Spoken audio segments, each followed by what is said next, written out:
Hi everybody, my name is Emma. Welcome back to my channel. Today we're going to be talking about the 23 best books I read in 2023. Let's get started.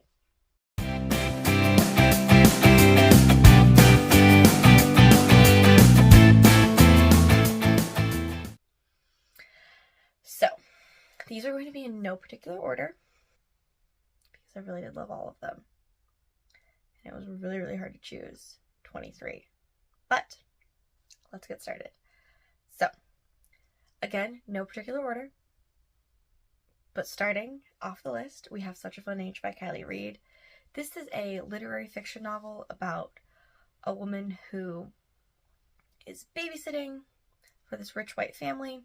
She takes the daughter to go grocery shopping and ends up getting accused of kidnapping this girl. And that just sets off this whole chain of events that our main character is now wrapped up in. I found this book to be so engaging, such a fascinating concept. I think how everything was handled was really interesting. I loved the complexities of the story. I loved the main character.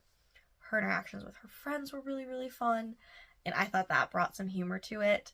And also, I just think that, especially our main character, she just felt so real. And I wish I could remember her fucking name. Okay. 1 second. I read a lot of books this year. It's hard for me to remember. Amira.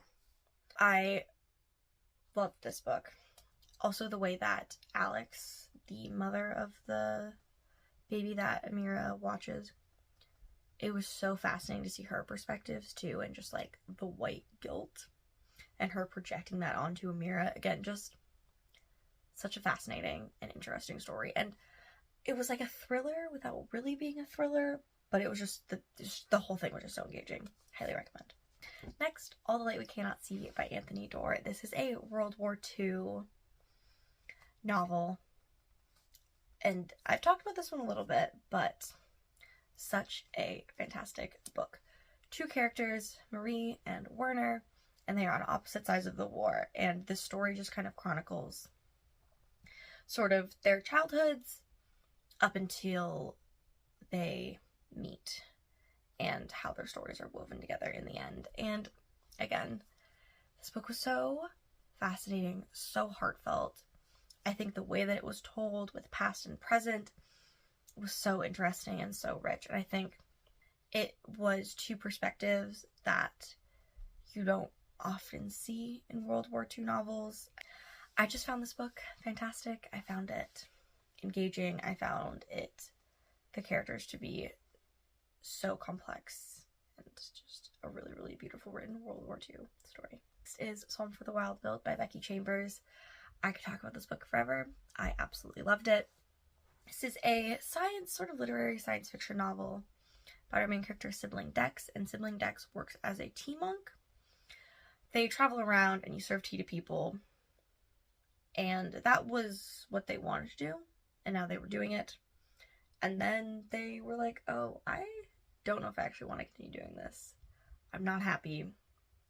And so Sibling Dex sort of goes off into the forest to try to sort of figure out what they want to do with their lives. And they meet Mosscap. And Mosscap is a robot. And robots, I think it's like a century ago, humanity was dependent on technology and machinery. And then the robots kind of got up and they said goodbye. And they left, and now humanity does not use any sort of machines. It's all kind of like natural sort of power. But Dex and Mosscap meet, and they just go on this little journey, and they have some really great conversations, and it was just really amazing to read. Becky Chambers just has such a way with words and such a way with writing, and I really love her books, and I highly recommend them. Next is Gideon the Ninth by Tamsin Muir. I feel like I could talk about this book forever. This is a science fiction fantasy. Gideon is the bodyguard or cavalier of the Necromancer Prime of the Ninth House, hence the name Gideon the Ninth. And the Necromancer heir, they are all called to the sort of House of the Emperor to compete sort of figure out how they can achieve Lictorhood, which is essentially immortality. And then, you know, you're like at the hand of the Emperor.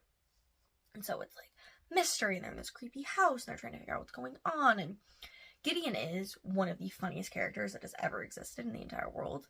I absolutely loved her. I loved all of the characters. I think that they all had such different personalities, and trying to figure out what's going on, who you can trust. Can you even trust Harrow, who is Gideon's own necromancer, the person that she's supposed to be protecting? Just the way the story was woven and the ending blew my mind. So crazy. And again, this is one of the books that, I think I talked about this, I kind of had a little bit of trouble getting into it because I didn't know what was happening. And then I kind of decided that it's okay that I don't know what's happening. And then suddenly, I understood everything. Like, you just kind of have to let go that you're not going to understand. Like, you don't have to understand what's happening because eventually you will, and it's okay. And it was just so, so fun. Highly, highly recommend this book. Next is The Natural series by Jennifer Lynn Barnes. I unfortunately did not get to finish the series, but I read 3 of them. And I think this is just a fantastically written YA trilogy. So, so engaging.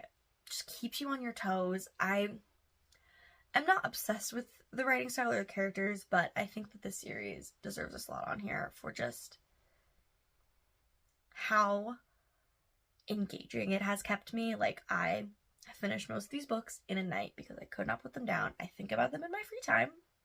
Essentially, YA thriller about kids that are naturals and they solve mysteries with the FBI. And the way the series is taken, the turn it's taken, absolutely fascinating, absolutely engaging. I am so excited to finish the final book. I think I have like 50 pages left, so hopefully I'll be able to finish it today. We will see. But again, fantastic, fantastic book. Then we have The Sunbearer Trials by Aiden Thomas. I think I've talked about this one too. This is the first book in a duology. It's Mexican mythology inspired, and we have our main character. Teo is a demigod. He is the son of the god of birds, I believe. Goddess of birds. And he is sort of like a lesser god. They're divided into 2 categories, jade and gold. Gold gods are like the sort of topper tier, and then jade gods are considered lesser gods. They're gods of things more like birds and bad luck and soil, and the gold gods are like fire, water. Every 10 years, there is a trial, and 10 people compete. 10 demigods, semi-dioses, compete to sort of in trials to see who will become the Sunbearer, and then who will be sacrificed, and then their life force is spread out among the temples to kind of ward away the bad gods, the obsidian gods. That will, yeah, and so the life force spread across and will keep the obsidian gods at bay. No jade semidios has ever been chosen, but then Teo is chosen, along with the son of the god of bad luck. And so it's Teo competing. It's like found families, just all these kids competing for the chance not to die. It sounds very dark, but I think that the way Aiden Thomas writes is fantastic. It was the way that they weave together sort of like modern day, because it does kind of take place in modern day. It's like an urban-esque fantasy, but the world is just so rich. Loved all the characters. The ending was also amazing. I just found such a great story and amazing representation. And I think that the way that Aiden Thomas writes representation is just like, representation has always been there. And so they just weave it in so seamlessly into their novel. And I really loved it. I highly recommend this book. And the second one is supposed to come out next year, so crossing my fingers on that. Next book is The Firekeeper's Daughter by Angeline Boulley. Again, this book is one of the books that also kind of has me on a chokehold. I cannot stop thinking about it. This is a YA thriller. Our main character, Donis, is just kind of living her life, about to go over to college with her best friend, and then suddenly she witnesses a murder. And she is sort of brought into this FBI investigation where the FBI is investigating a certain type of meth that they believe is being manufactured in Donnis's community and then redistributed, and it's super dangerous. And so Donnis is kind of going undercover to figure out what is going on. Is it somebody in her community? And then she's sort of trying to protect the community while also trying to solve this murder and then sort of see what's going on and like help the people that she cares about. I found Donnis to be a fantastic, well-rounded character. I found the mystery and thrilling and engaging, and twisty, fantastic. Writing style was amazing. I cannot say enough again about how much I loved this book. I just really loved it. I just think that the representation was amazing, the story was amazing, the plot was so intriguing. I really couldn't put it down. So, Firekeeper's Daughter. Next book, See You Yesterday by Rachel and Solomon. I feel like I've talked everybody's ear off about this book. Another book that has me in a chokehold. A Groundhog Day situation, but they're stuck in there together. Barrett Miles. This book just was, again, so fun. Had me giggling, kicking my feet. I started it and I literally finished it in one day because I could not put it down. I think that I am so excited to read more of Rachel and Solomon's writing. I'm so excited to read anything else from her because this book was just so engaging, so interesting, so tender, so sweet. I feel like I've talked about it enough, so I don't want to spend too much time on it. And the next book that I read that I loved was Lady for a Duke by Alexis Hall. This is a historical queer romance about our main character Violet, who comes back to the life that she left when she was a soldier and presumed dead, and it gives her a second chance with her sort of like childhood best friend / lover. And it was just amazing to read a historical romance with trans representation. It was such a beautifully written novel, spicy, fun, just some good humor, and just overall so engaging and such a good and sweet story. And then we have Daughter of the Moon Goddess by Sue Lynn Tan. It's funny that this book is on my list, considering that I dislike the second book so heavily. This is a beautifully written fantasy novel. Her mother is the moon goddess. She's trapped on the moon, and she has to escape. And then Shang-Chi, she goes through all of these trials and tribulations trying to get back to her mother. She ends up joining the army, and just such a really rich and engaging story. And I'm really sad that I didn't like the second one, but I still think the first book is fantastic, and it is just like a complete story because we do see just our main character's journey from just a girl running scared from her family home to just the character and the warrior that she grows into was just really, really amazing. And I just found this book to be so beautiful. Loved the imagery, loved the scenery, I loved the writing style. And again, I'm disappointed I didn't like the second book as much, but I still think the first book is 100% worth a read because, you know, it has a spot in my 23 books of 2023 because I loved it. Legends Lattes by Travis Baldree. This is a cozy fantasy about Viv, who is an orc, who is like an assassin, and then she leaves assassinating to go open a coffee shop. Cozy, sweet, just the found family that she creates and just all these people that she sort of helps by her coming to town was so, so beautiful and so sweet and just made me feel so good and happy inside reading it. So if you're looking for something that's going to make you feel good and happy, read this book because it was just so sweet and so amazing, and I really, really loved reading it. Happy Place by Emily Henry. This is going to cry like a little baby. This is a second chance romance novel between Harry and Wynne, who are married and then they broke up, but they're pretending to be together so that when they go on vacation with their friends don't know that they've split up. Just really love the conversations about friendship in this book. I cried so hard reading this. I don't really know what to say. Emily Henry has done it again. She has me in a chokehold. How many times can I say in a chokehold in this video? But this book was just so sad and also uplifting, and just makes you think that sometimes where you're meant to be isn't where you are, isn't where you're meant to be, and just losing somebody you love, and just very, very good. Cry. Another book on this list that I also cried a lot when reading, Tomorrow by Gabrielle Zevin. Oh my god, I am unwell talking about these two books back to back. I feel like I'm gonna start crying right now. But Tomorrow is a sort of coming of age story about Sam and Sadie, who were friends when they were younger, and then they grew apart, and then we get to see them reunite in college and design a game. And then the game takes off, and it is about their life, sort of managing their friendship, managing fame, managing the game. And then it continues, and it was just definitely hit me where I wasn't expecting it. Very fantastic book, but really sad, but also heartwarming. The next book we were going to be talking about is Ace of Spades. This is a YA thriller, sort of dark academia, about two teens that are going to a really rich school. They're the only black teens in the entire school. And then a mysterious person starts texting the entire school, and they just seem to be the only ones getting targeted.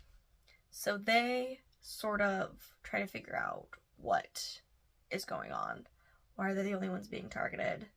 What can they do about it? And they uncover a lot of things. This book, again, kind of crazy, but I think it's really, really important. Devin and Chimaka, and again, watching them kind of come together. Devin is sort of on the outside of the social circle. He just kind of does what he wants. He lives on the poorer side of town, and he's in there because he is smart.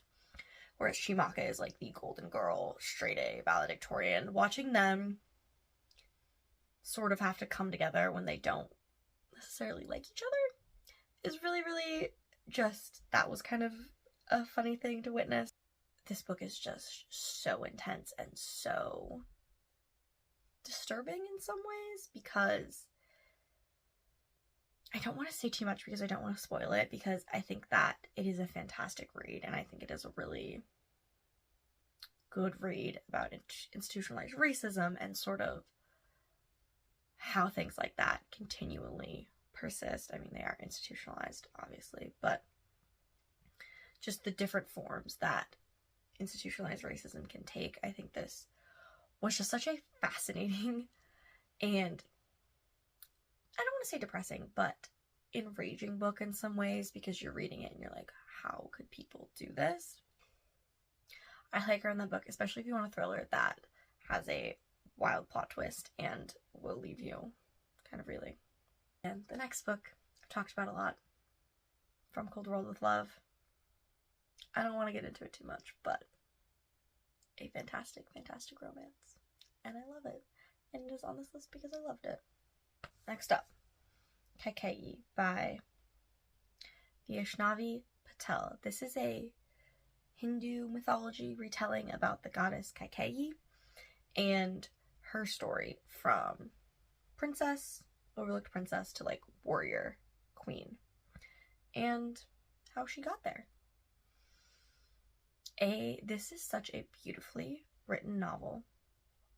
So engaging. I think all of the characters are so rich, and just like, I love a beautiful feminist historical fantasy.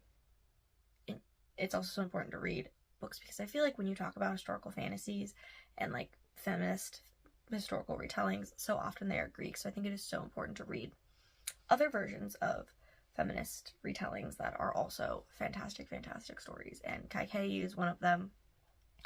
I think that this book is beautifully written, engaging, and I think that it is an important story that maybe you might not know a lot about. I did not know a lot about it, but I really, really did enjoy it when I read it. And then The Very Secret Society of Irregular Witches by Sangu Mandana. Again, all these books that I loved so much that made me cry.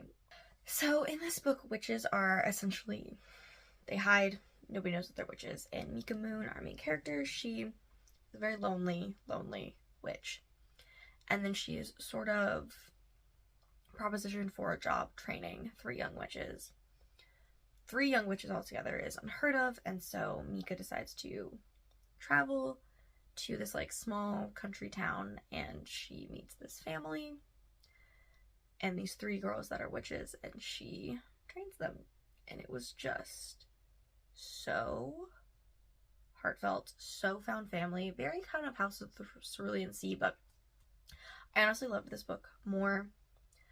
I just loved this book. It made me cry. It made me just such a sweet, heartfelt novel about found family, about discovering who you are, about kind of accepting that you don't have to be alone, and just okay, we have to move on to some books that aren't going to make me cry when I talk about them.